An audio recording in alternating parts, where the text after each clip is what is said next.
不動産屋さんの階段です。不動産、つまり土地や建物ですが、そういった空間や場所には記憶が残るように思います。そしてそれがごくまれに再生されるようですね。さて、これは山梨県にお住まいの男性の方が十数年前に体験した不思議なお話です。その方を大野さんとしておきます。当時大野さんは近所のガソリンスタンドで週末だけアルバイトをしていたそうです。街道沿いにあるそのスタンドの道を隔てた真向かいは地元の老舗のお米屋さんで、その古い土塀の倉庫が建っていました。それはある週末の深夜のことでした。静まり返った街道に突然衝撃音が響き渡ったのです。ドカン、シュー。しばらくすると救急車とパトカーのサイレンの音が遠くから聞こえてきました。そして周辺は深夜にもかかわらずやじ馬が集まり騒然となったそうです。あのお米屋さんの倉庫に1台のスカイライン GTR が真正面から激突し大破していました。そのひどく潰れた車に乗っていたのは若い男女で、女性が運転し男性が助手席に乗っていたそうです。大野さんはその時間帯はバイトのシフトではなかったのですが、事故のことは新聞にも大きく載ったため知りました。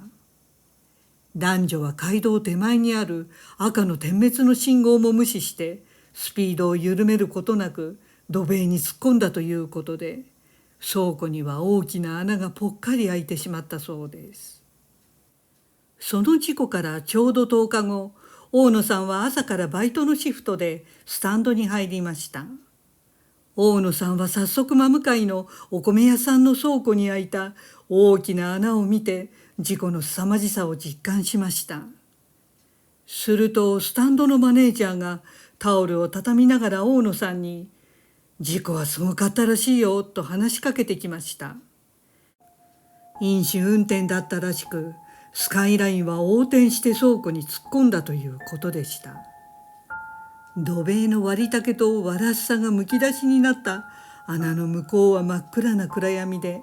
いかにも事故現場という感じで不気味だったそうです。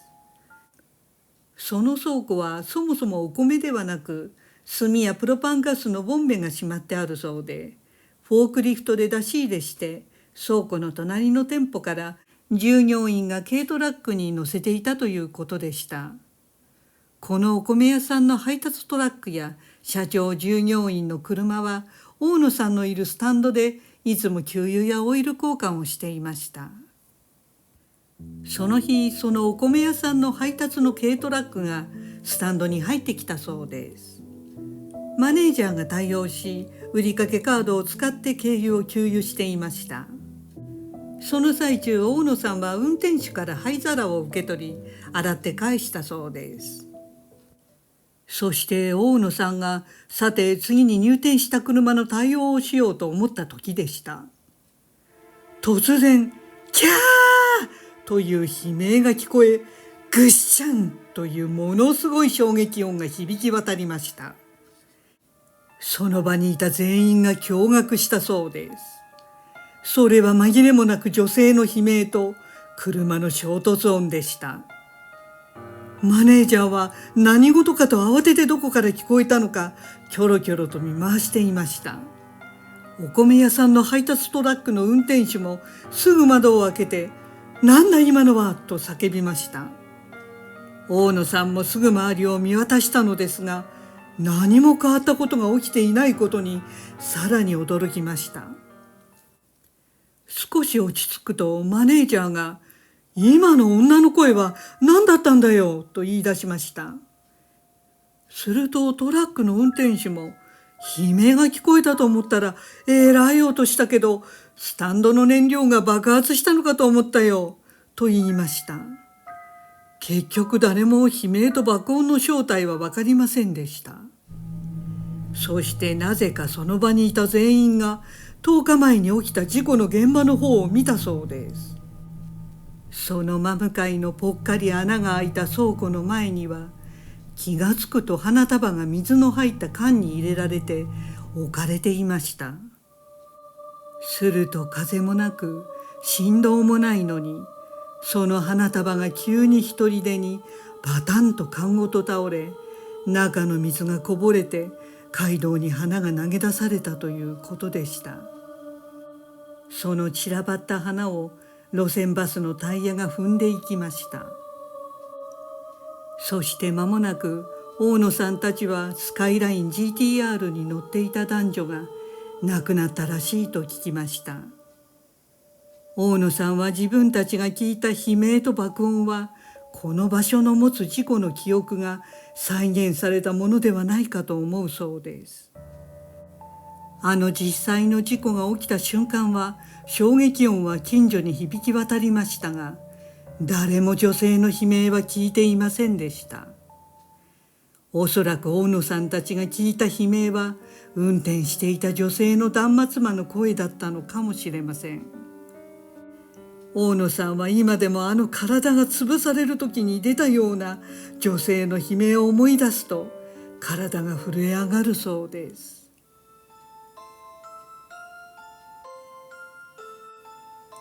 第2話、不動産屋さんの怪談です。運転中偶然交通事故の瞬間やその直後の様子を目撃してしまうことがありますが、それが死亡事故のような悲惨な現場だった場合、体が凍りつく思いがします。さて、これは福岡市にお住まいの男性 K さんからいただいた奇妙なお話です。その日 K さんは仕事先から車で戻っている最中でした。当時はよく使っていた道を走っていたそうです。それは片側2車線の広い街道で、まだ明るい夕方でしたが、道路は渋滞していました。K さんはやれやれと思いながら、その左車線をのろのろと走っていたそうです。そしてちょうど街道が緩やかなカーブを描いているところに差し掛かりました。すると前方の道路脇から路肩が少しへこんだところにすっぽり入り込む形で一台の事故車が見えてきました。その車は無残に大破し、K さんは乗っていた人は間違いなく助からなかっただろうと思ったそうです。そして K さんの車はゆっくりとその事故車に近づいていき、そしてちょうど真横に来た時でした。その大破した車はフロントガラスが道路側に向いていたので、運転席がよく見えました。K さんは思わず絶句してしまったそうです。その運転席にはフロントガラスに頭をぶつけて血だらけになった女性がいたのです。どうやらたった今事故を起こしたばかりのようで、その血だらけの女性は一瞬ですが K さんと目が合いました。K さんはハッとして見ちゃいけないと思い、すぐ目を背けたそうです。そして事故車を通り過ぎると、K さんは事故車の凄まじいダメージから考えて、女性はおそらく亡くなるだろうと思いました。それくらいひどい状態だったそうで、一体どういう状況であそこまで車が大破する事故を起こせたのかと凍る思いでした。他に巻き込まれた車もなく、どうやら単独事故のようで、どこをどうぶつければああなるのかさっぱりわかりませんでした。そして K さんは通り過ぎた後もしばらく血だらけの女性と目が合ったことが脳裏から離れなかったそうです。ただよくよく考えてみると、おかしなことだらけだったことに気がつきました。まず事故車がなぜ道路脇のくぼみに正面を向いてすっぽりはまったのか、K さんは不思議でした。またあそこまで大破した大事故なのに、警察や救急車もなければ誰も取り囲んでいませんでした。もし事故処理が済んでいてレッカーするまでの間だったとしたら、事故車の中に血だらけの絶命しかかっている女性が乗ったままのわけがないのです。それらの不可解なことがだんだん分かってくると、K さんの背筋に冷たいものが走ってきたそうです。ですからあの車の事故はもっと前に起きていたのかもしれません。あの女性は大破した車を運転していた人ですぐ亡くなっていて、自分はその最後の瞬間の残留思念を拾ってしまったのだろうと考えました。それから数年後、同じ場所を K さんが通りかかった時、その周辺はもうお店も消えて何もない敷地になっていました。そしてあの事故車のあったくぼみを見ると、たとえ事故の勢いでも入り込むのは難しい狭いスペースだったのが分かりました。ひょっとしてあの血だらけの女性だけでなく、大破した事故車そのものもこの世のものではなかったのかもしれないと K さんは最後に話していました。ご視聴ありがとうございました。よろしければチャンネル登録といいねボタンをお願いします。